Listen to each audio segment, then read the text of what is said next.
Hello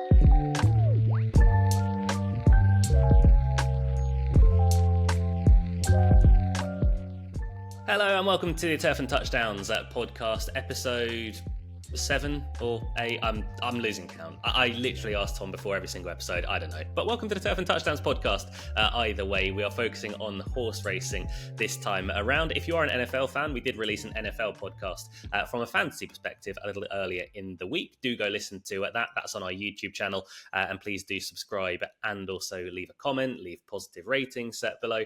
That always helps out. But my name is Lee Kelder, joined as always by my good friend, colleague and life partner, Tom Collins. Life partner, wow, we're going far this week. Yeah. Two things we should point out. One, we are recording this at the same time, well, not the same time, just after the NFL podcast, hence the clothing. We are not complete and utter slobs. Last time I did go and change between shows. You did, yeah. This time we just couldn't be bothered. And secondly, we came in off a good race last week, which we'll talk about in a second. But our last time we saw each other, Sky Sports Racing, last Saturday, I wasn't a happy bunny, Luke. So I need to apologise for that. I'm in better form now. Yeah, Tom was.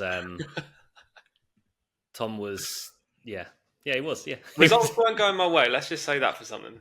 Tom finished second a lot. Which after a while it grinds. It really does. But no seconds the this thing week. that you guys don't know about Tom Collins is that on camera, real happy-go-lucky, cheery little chappy. What a nice guy. Off camera, what a temper. Honestly, I don't do that. They're still fixing the Sky Sports studio.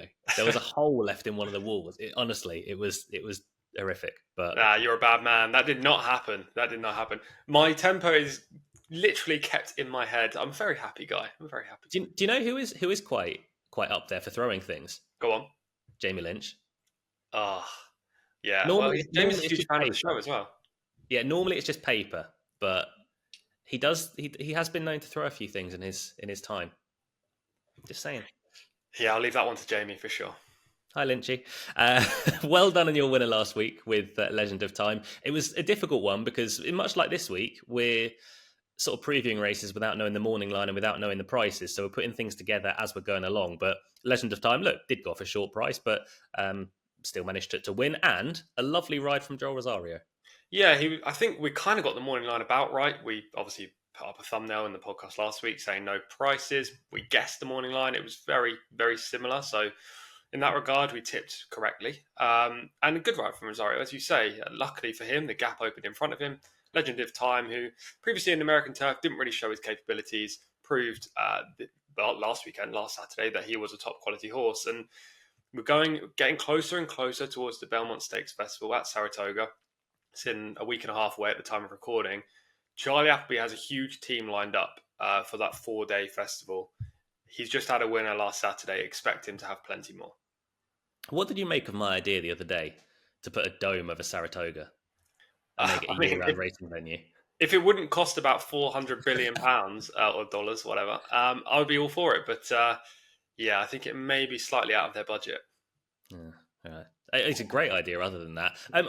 Just while we're on the topic of putting domes over things, NFL teams love ex-racing venues. The Chargers and the Rams, they play where Hollywood Park used to be. The Chicago Bears are moving to where Arlington used to be, just outside of Chicago. Golden Gate Fields is officially closing down. I think they've got 4 or 5 more meetings, but it's been a long drawn-out thing. They've got their meeting that's meant to be this Friday. That's been abandoned due to insufficient entry. So unfortunately, Golden Gate is now officially closing down, but it's been on the radar for a while. Yeah, it has. I think we first heard of it about a year ago, this time last year, and then there was more talk about it going into the autumn. And yeah, it looks like they're eventually pulling stumps on Golden Gate. Sad to see, but yeah, it happens in horse racing, and it's going to happen with Aqueduct in the near future as well, and maybe even the likes of Laurel or somewhere else. So hopefully we don't see too many tracks closed, but Golden Gate is the most latest of them. I thought you were going to do a very good link there with Arlington. You mentioned Arlington Park and the race that we are covering this week, the Arlington Stakes. Yeah, that's above my remit. No, Sky Sports, and I pay you the big bucks for this. You're our presenter. Where's the link? I don't get paid jack poop for this. Well, there is there is nothing. But if anyone wants to pay me, I'm more than open to it. There's many things that I'll do. Let's move into the Arlington Stakes, where good renewal of the race. To be fair, last year we were sat here thinking, oh, I don't know what we're actually going to talk about on next week's podcast because there's not much to actually talk about. The Arlington Stakes has come up trumps. It's a grade 3, but it looks a really good renewal. Let's just do our weekly Charlie Appleby catch up. He had Legend of Time last week. He's got a satellite yard over in the US. He's got Ottoman Fleet in here. He's probably going to be favourite, and Flavien Prat's booked as the latest Godolphin merry-go-round of jockeys continues.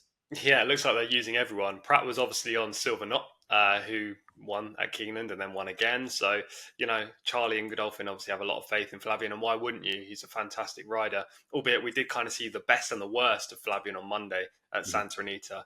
He followed up a pretty mediocre ride where he was stuck in a lot of traffic by winning on Flightline's half-brother Eagle's Flight. So we've seen how good and how bad Flavien can be on occasions. He's still a top-tier jock, and no surprise they've booked him.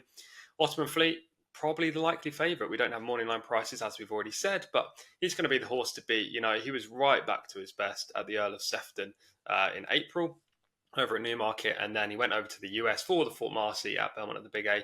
He was a little disappointing that day, losing at a short price, but he didn't get beaten far, and we have seen, even with Legend of Time last week, when a horse goes over to the US for the first time, even a Charlie Appleby runner, they can just fall a little short of their talent level and then step up big on their second start. Ottoman Fleet is going to be favourite in here, I'm sure.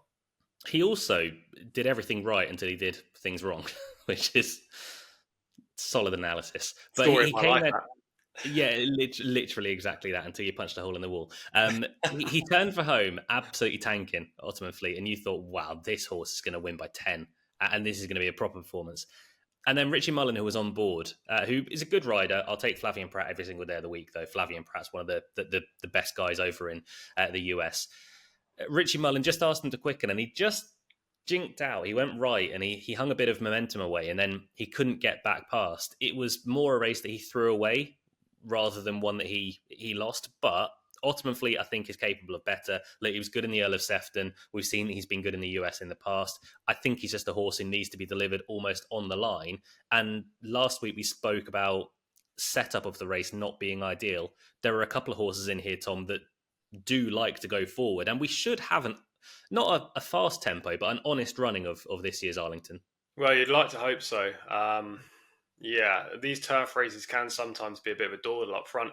I think it's an interesting dilemma here with the pace, because there are some horses who do go forward, but then also they can stalk. So it's not cut and dry what's going to happen. I think Ottoman Fleet from the inside will have to break well to get into a prominent position. So I imagine he'll be third in the early stages, third or fourth. I think Emmanuel will try to be relatively close, drawn in two. He'll probably try and sit second. I think Stitched is the obvious out-and-out front runner in here.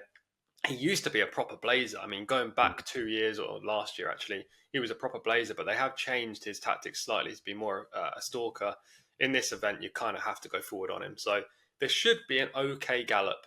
Hopefully it's not a proper crawl early on and they go 51 and change, because that's just not ideal for anyone. No, not at all. I'm hoping Ottoman Fleet sits, as Tom says, third, probably fourth earlier on, but you're probably going to be on the rail. So Flavien Prat, that part's over to you. I actually have no idea what Tom's going for in this race. I'm very much with Ottoman Fleet. I think he's going to take a lot of beating. I want to guess who you're going for. You want to guess this early? I was going to save it right for the end. All right, okay. We'll save it. Oh my God, look at the suspense. Let's talk about Emmanuel. Look, Emmanuel is a podcast friend to us over the years. He is part of the pace angle in this. I'm not sure things will go ideally, but he's a very classy horse at his best. Yeah, he's a very good horse at his best, usually when he can dictate matters up front, but that does require them going slow because he's not a proper front runner. He's usually best when fresh, which is an interesting point here because he's not coming in fresh. I liked his Canadian Turf win back in March. He was a little disappointing last time in the Maker's Mile, but obviously that's a grade 1 and this is a grade 3, so it's a big drop down in class. The yielding surface wouldn't have suited him that day. Churchill had a lot of rain last week. I don't know what the turf track will be. It's meant to be nice literally all week, but as we know, you'd with hope Louisville, it's firm then, right? Yeah, as we know with Louisville can change sort of in the hour, but it's meant to be nice all week. Yeah, if it's firm, then Emmanuel will definitely have a chance. If it does get good or yielding, then that dramatically decreases his chance. In fact, he was scratched from a turf race on good surface 2 weeks ago, I believe it was. So just look out for the conditions if you like him. He's got tactical speed. He's got to be a player. I just prefer one or two others. Ottoman Fleet would be one that I do prefer over Emmanuel, and obviously the pick, which I'll save to the end. Northern Invader, I thought, was an interesting runner. He's the improver. He's a beautiful looking horse. You won't miss him. He's a flashy horse with a big white face. But he was good last time around. This is going to demand a lot more, but that's not out of the question. No, interesting you said that, because I think on our running order I just put any others after Emmanuel and Ottoman Fleet. The only other horse aside from my pick that I've got notes on is Northern Invader. So Okay. we seem to be reading the race very similarly. I said Northern Invader because I thought that might be your play.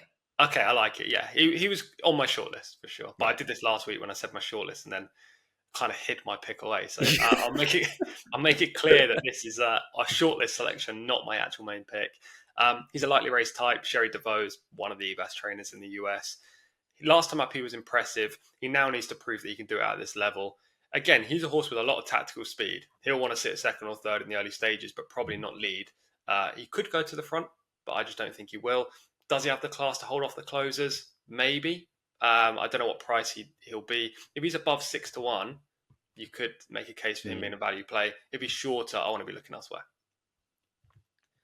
One certainty in this is that there will be a non-runner because we have got 8 at the moment. Oh, yeah, absolutely. So something's coming out. I was going to say Northern Invader would be the sort of horse that might be able to fill the frame, but I'm not sure. Put me out my misery. Who on earth is your selection in this? Yeah, so this is going to be a huge outside play, and it's with the idea. Well, I say huge. We don't know the prices. I'm predicting at least a double-figure price in here. It's with the angle that there are 8 runners, and you've got an each way first 3 places available with UK firms or show betting if you're playing in the US. Irish Aces is the horse I'm coming down on. Now, you look at speed figures, you're thinking, God, this horse has no chance. Even his last 2 runs, you're thinking, well, he needs to take a huge step forward. I'm just a big believer in him. I don't really know why. There was a race at Keeneland last year. I don't know, October, I think it was, in an allowance race. I love how he like scooted clear from off the pace and finished with aplomb. He looked graded quality that day. Now, subsequently, he's had 2 starts and he's been a touch disappointing. Granted, he was unsuited by the slow going on his penultimate slow gallop. On his penultimate outing at Tampa. They crawled up front. He was last of the small field. Just couldn't really get involved, and I'm happy to put a line through that. Last time up, he was just outclassed in the Muniz Memorial. I thought he ran fine. The track wasn't riding firm. That's the key here. He needs a firm track, so I do need that sun to come out in Louisville for him. If there's 8 runners, I think he could finish well for a slice of the prize money. I don't know what price he'll be. I'd want double figures for sure.